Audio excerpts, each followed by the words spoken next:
These are the Elitewheels DRIVE II wheels. The first generation, released in 2022, was already a bit ahead of its time. So does the second generation differ, and is it worth it?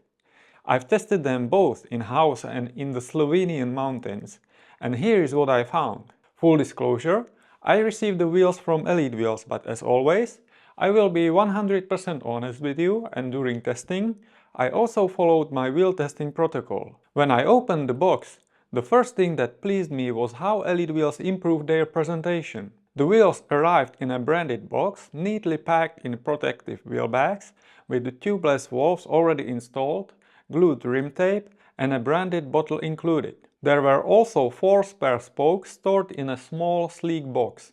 Also, notice the branded orange end cap protectors. This is pretty cool. But what pleased me the most wasn't the accessories. It was the quality control protocol sheet. It includes checks of the weight, trueness, tension and more. Every wheel is signed off by its builder. This demonstrates that Elitewheels is committed to enhancing consistency and accountability. I wish more manufacturers would adopt this approach, because it should help prevent defective wheels from reaching the customer. So what's actually new compared to the first generation? The rim has a 2 mm wider internal width of 23.2 mm. The external one is also about 2 mm wider, reaching 30.7 mm at its widest point, resulting in a smoother transition with my 28 mm 2/4 Contura 40R tires.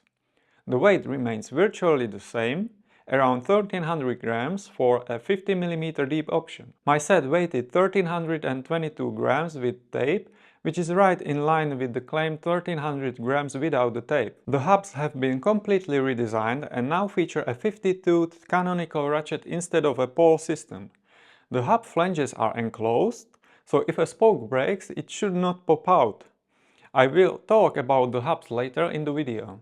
The carbon spokes are noticeably wider, having 4.5 instead of 3.2 mm. And the rim profile is now what Elitewheel calls a reduced hook design, sitting somewhere between traditionally hooked and hookless system. Additionally, new decals are available in either black or gold, but not in white, which is a shame in my opinion, as white complements most bikes well.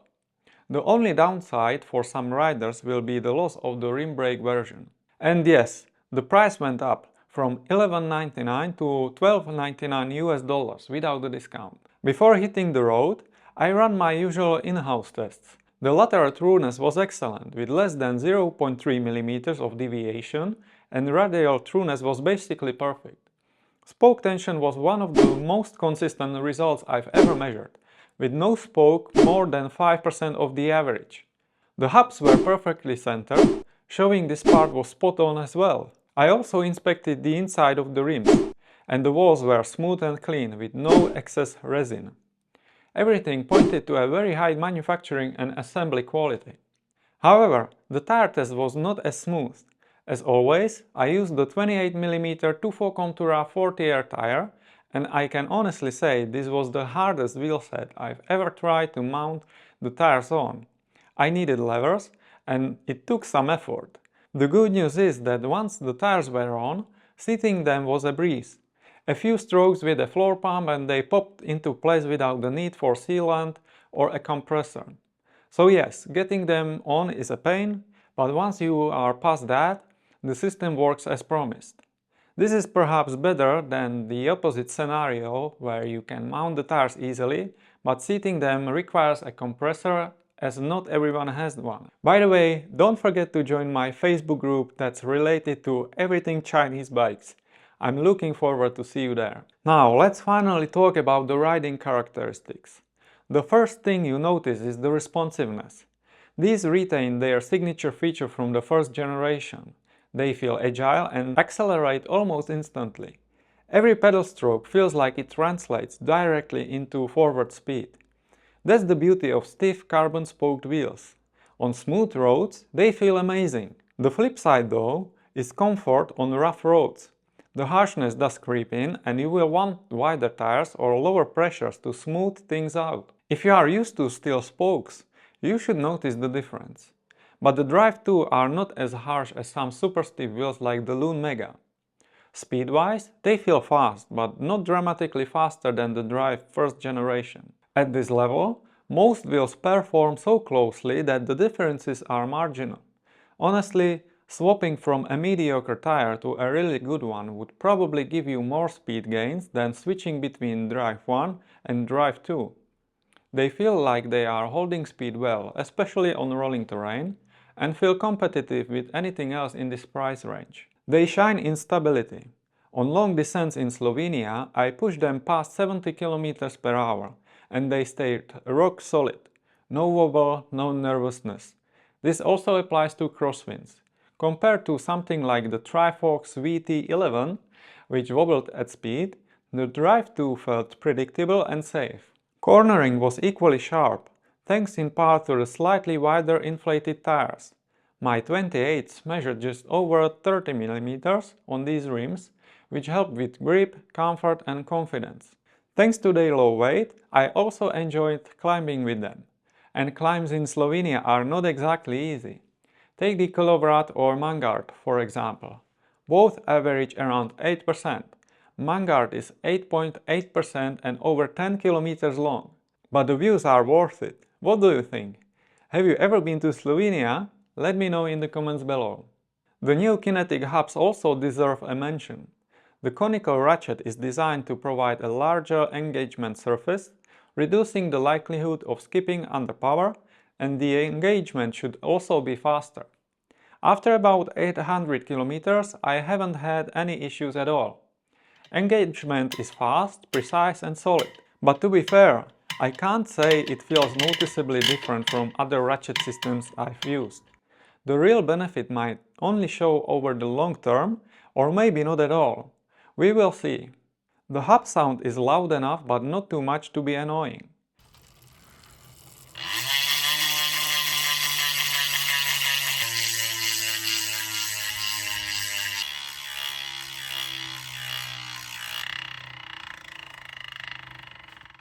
It also seems manufacturing these ratchets is more complicated than standard ones, so I hope we won't see any that fail the quality control and make it to the market.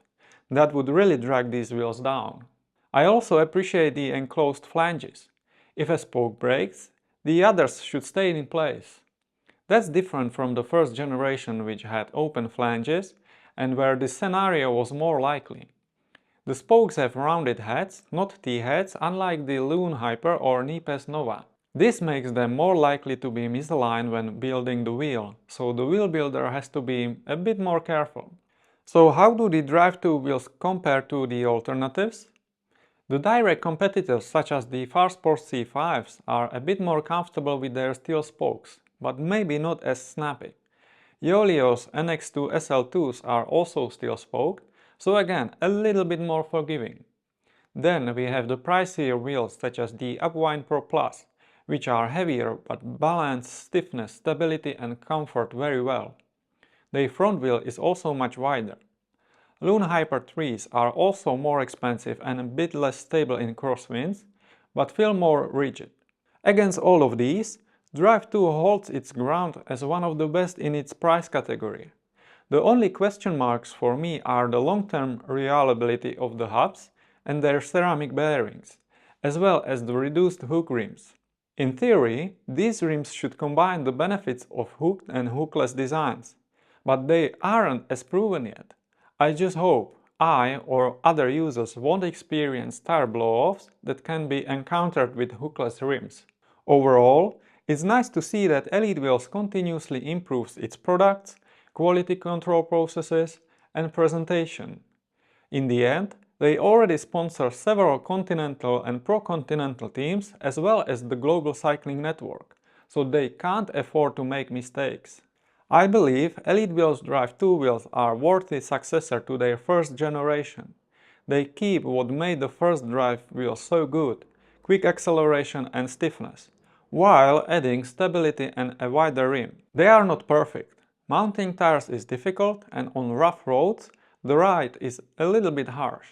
But if you like to attack, if you climb a lot or if you just want a stiff, stable and fast wheel set, for around $1,100 after my 15% discount with the code Cyclists Hub, These should be on your shortlist. Anyway, I hope this review helps you decide if the Drive 2 wheels is the right wheelset for you. Don't forget to like and subscribe. Thanks for watching and see you in the next one. Ciao!